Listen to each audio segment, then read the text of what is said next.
नमस्कार, स्वागत है आप सभी का बी वेल्दी के नए वीडियो में। आज के वीडियो में हम फोकस करने वाले हैं दो बातों पर, फोकस्ड फंड और एनएफओ।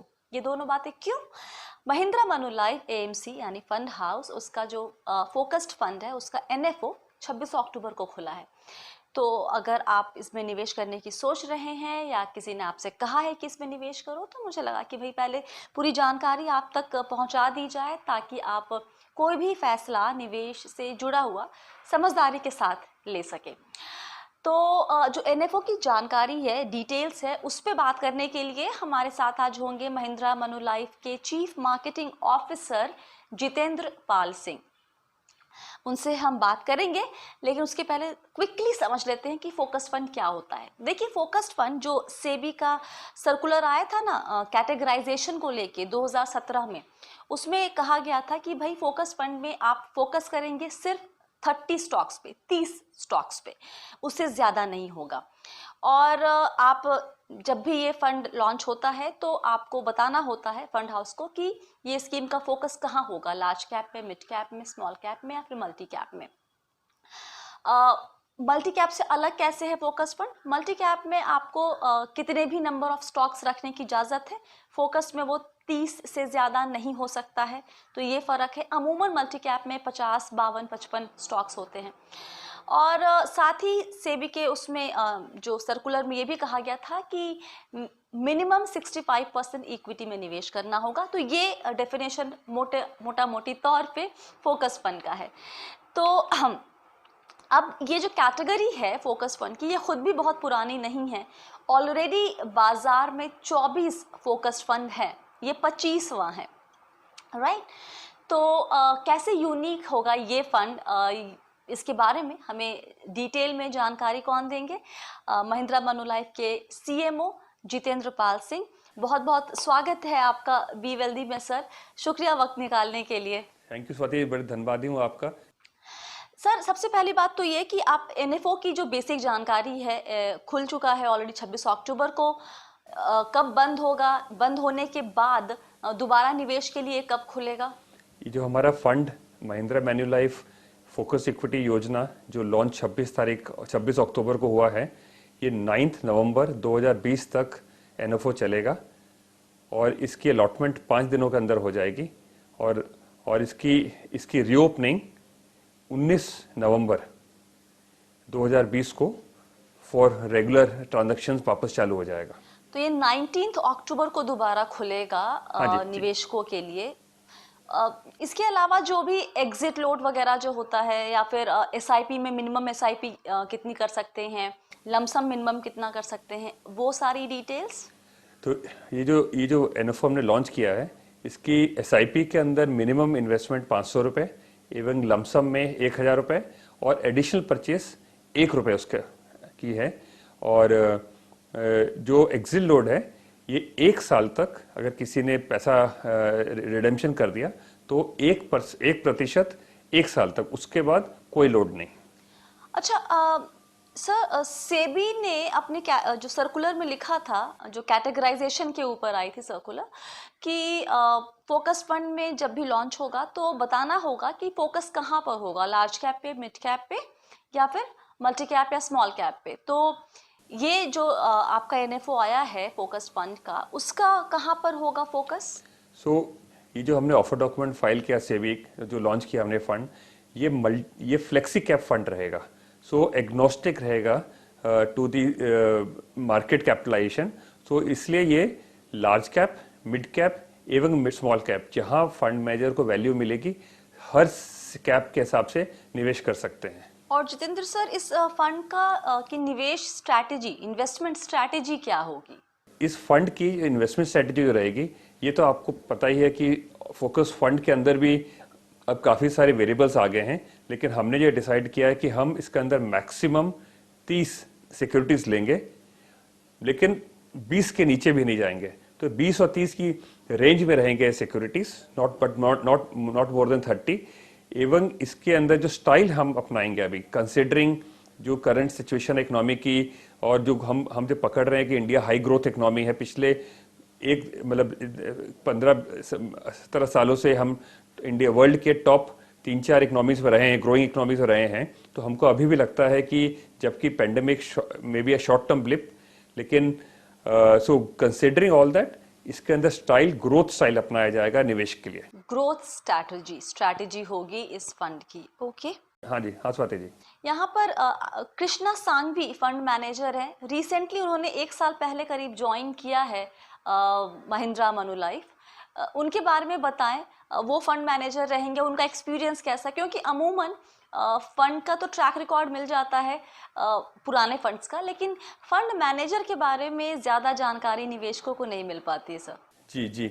सो कृष्ण सांघवी जी हमारे यहाँ पे CIO इक्विटी हैं, तो इक्विटी की जो पूरी टीम है उनके साथ में और भी फंड में जुड़े हुए हैं हमारे पास, एंड रिसर्च जो हमारी टीम है वो भी उनको रिपोर्टिंग करते हैं। सो उनका करीबन करीबन कुछ 23-24 साल का तजुर्बा है इस फंड मैनेजमेंट इंडस्ट्री में। और अच्छी बात क्या है कि उन्होंने दोनों तरफ शुरुआती दौर में डेट साइड में मैनेज किया और पिछले अब काफ़ी देर से इक्विटी साइड में मैनेज कर रहे हैं।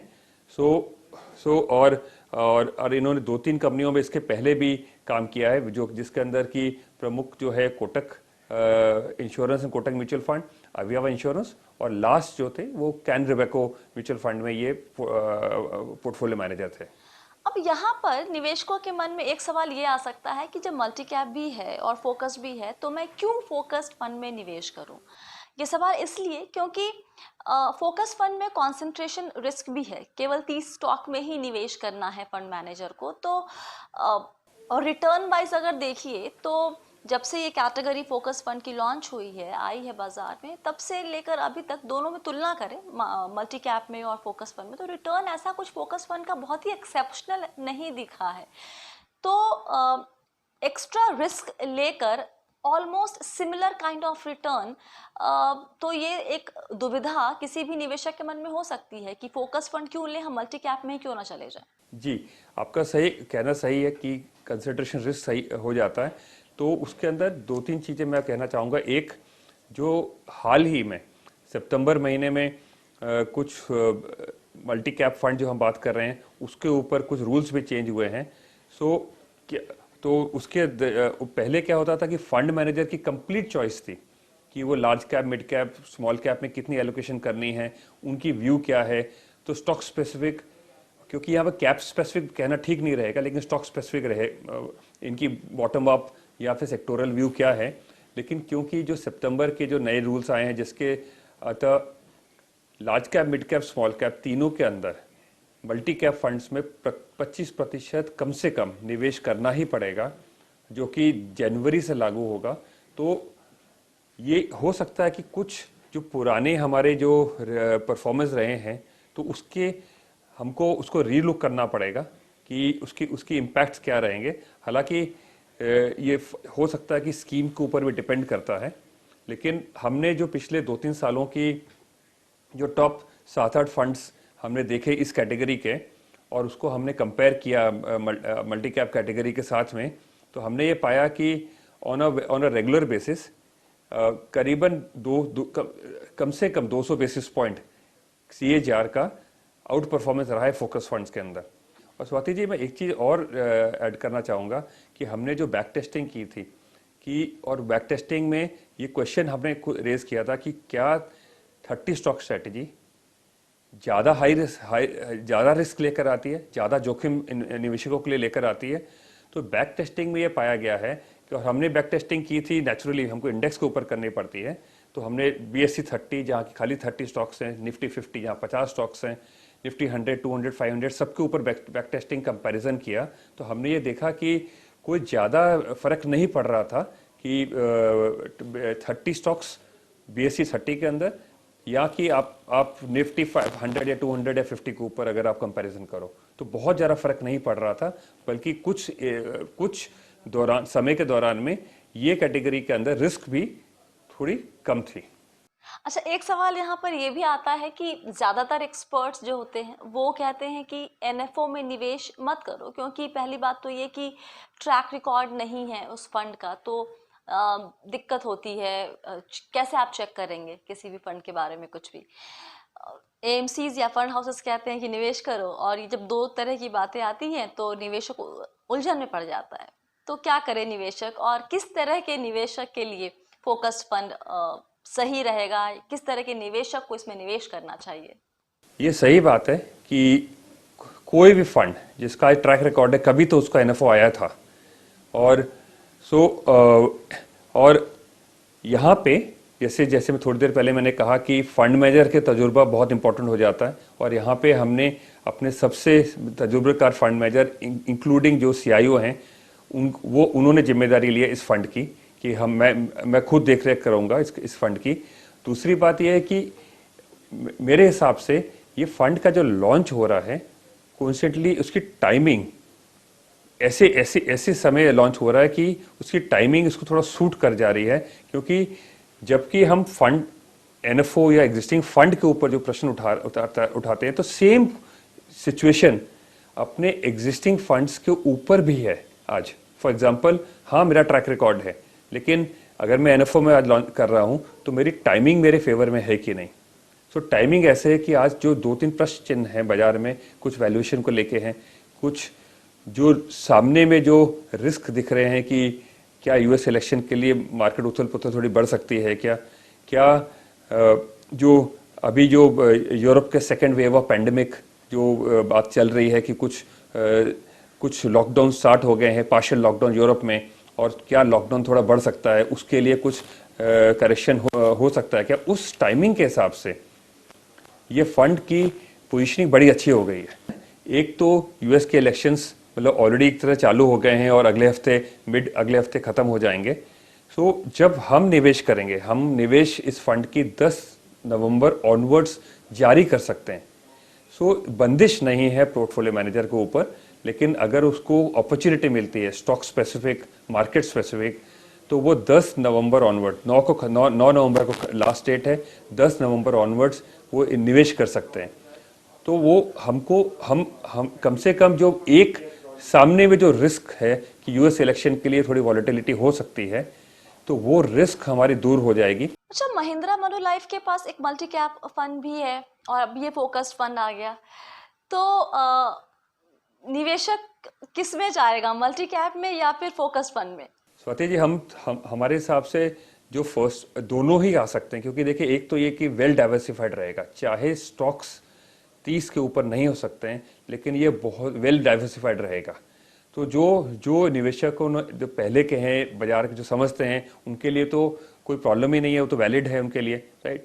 लेकिन अगर कोई फर्स्ट टाइमर भी है तो वो भी इसको जरूर, मतलब देखिए पूरा पैसा तो हम कभी किसी को नहीं कहेंगे कि एक ही स्कीम में या एक ही कैटेगरी में लगाएं, उसको डाइवर्सिफाई करना चाहिए। लेकिन ये वेल डाइवर्सिफाइड रहेगा एक तरह से, लेकिन सिर्फ स्टॉक 30 के आसपास रहेंगे। तो एक तरह से अगर देखा जाए तो हम लोग अपने निवेश की भाषा में 2 शब्द रेगुलर यूज करते हैं। एक है हाई कन्विक्शन, यानी कि, और दूसरा है एक्टिव मैनेजमेंट। तो इस फंड के अंदर जो कि फोकस कैटेगरी का फंड है, महिंद्रा मैन्युलाइफ फोकस इक्विटी योजना, तो इसके अंदर अगर मैं यूज कर सकूं तो मैं कहना चाहूंगा higher conviction than other normally diversified fund and even more highly actively managed। उसका कारण ये है कि, और मैं उसके कारण समझाने के लिए जरा सा एक बार प्रोसेस के अंदर जाता हूं कि हम उसको मैनेज कैसे करेंगे। आज बाजार में करीबन 500 से 600 स्टॉक्स, करीबन एक यूनिवर्स है जो कि मार्केट के एनालिस्ट अपने रिसर्च एनालिसिस के अंदर उसको कवर करते हैं। हमारे यहाँ पे एक प्रोसेस है, इंटरनल प्रोसेस, जो कि मैन्युलाइफ के साथ जेवी होने के बाद हमने अपनाया है, जिसका नाम है GCMV, जो stand for growth, cash flow, management, valuation. तो ये फिल्टर हमने लगा रखे हैं कि जो स्टॉक्स, जो सिक्योरिटीज इस फिल्टर के दौरान निकले, शॉर्टलिस्ट की जाएंगी, वो हमारी यूनिवर्स बनेगी। तो जो मार्केट का 500-600 जो यूनिवर्स है, जिसके अंदर के लार्ज मिड स्मॉल कैप सब आ जाते हैं, तो आज करंटली हम लोग करीबन 160-170 स्टॉक्स हमारे आज फिल्टर में आते हैं जो शॉर्टलिस्ट होते हैं। एक्सेप्शन हो सकते हैं फंड मैनेजर के हिसाब से, लेकिन रूल नहीं हो सकता वो। जो हमारे 160 160 70 आज जो फिल्टर्ड शॉर्टलिस्टेड हैं, इसका यूनिवर्स बढ़ सकता है कि और कोई आईपीओ नया आ गया, अगर वो भी उसके मतलब इस प्रोसेस में आके उसके अंदर या फिर एग्जिस्टिंग जो आज नहीं है शॉर्टलिस्ट, वो अपने किसी कारण से अगर नहीं है तो वो उसका पड़ाव को क्लियर कर देता है। हमारी एनालिस्ट टीम जो है, और वो एनालिस्ट टीम, हमारी जो टीम है, वो इन 160 170 आइडियाज में से करीबन करीबन आज की यूनिवर्स के हिसाब से 50 60 70 उनके बेस्ट आइडियाज, उनके जो प्राइस टारगेट्स लिए जाएंगे स्टॉक्स के, वो फॉरवर्ड की जाएगी हमारे फंड मैनेजर कृष्णा सांघवी जी को। कृष्णा सांघवी जी उन 50 60 आइडियाज के में से 30 मैक्सिमम आइडियाज का पोर्टफोलियो बनाएंगे। मैं इस फोकस्ड इक्विटी योजना का जब डॉक्यूमेंट देख रही थी सर, तो मुझे दिखा कि जो वो रिस्कोमीटर है वो पुराना वाला इस्तेमाल हुआ है। जो सेबी का सर्कुलर आया था 5 अक्टूबर वाला, जिसमें रिस्क ग्रेड कैसे कैलकुलेट होगा, पैरामीटर्स वगैरह सब डिफाइन किया गया था, और एक नई कैटेगरी उसमें ऐड की गई थी, वेरी हाई रिस्क की। एक तो पुराना अभी इस्तेमाल हुआ है, जब नया वाला अप्लाई करेंगे तो क्या रिस्क ग्रेड चेंज होने के चांसेस हैं? स्वाति जी, ऑलरेडी ये रिस्क वेटेज जो है already on the higher side है। और जो नए जो रूल्स हैं जो आए हैं, वो रेगुलर मतलब ऑन अ रेगुलर बेसिस उसको मतलब उस रिस्क को कवर करेगा। तो ऐसा भी हो सकता है कि रिस्क कम हो जाए, क्योंकि वो हर पीरियोडिक बेसिस में। तो अब क्या होता है कि एक रिस्क फिक्स कर दी जाती है कि इक्विटी है तो मॉडरेट रिस्क है, सेक्टोरल है। इसलिए पूछ रही थी क्योंकि मुझे लगा था कि सर्कुलर आ चुका है, तो जो अब स्कीम्स आ रही हैं वो नया रिस्कोमीटर दिखाएंगी, पुराना वाला नहीं। सो आई वाज कंफ्यूज्ड। जी, आप जो कह रहे हो तो ना वो डायनेमिक चीज़ है, क्योंकि हम ऑलरेडी ये जो हमने ये पहले तो फिक्स ही होता था, अब ये डायनेमिकली हर जो पोर्टफोलियोस आएंगे उसके हिसाब से उठाया जाएगा। उसके जो वेरियस, आपने सही कहा, जो पैरामीटर्स दिए गए हैं उसको रेगुलर उसको अपडेशन की दी जाएगी। तो वो रेगुलर बेसिस में है। तो क्योंकि ये डाइवर्सिफाइड फंड है, तो मेरा अनुमान है कि अगर कहीं भी कोई सोचे कि क्या रिस्क बढ़ सकती है, तो मॉडरेट हाई रिस्क है, तो इसके ऊपर सेक्टोरल फंड्स इसके ऊपर की जोखिम में जाते हैं।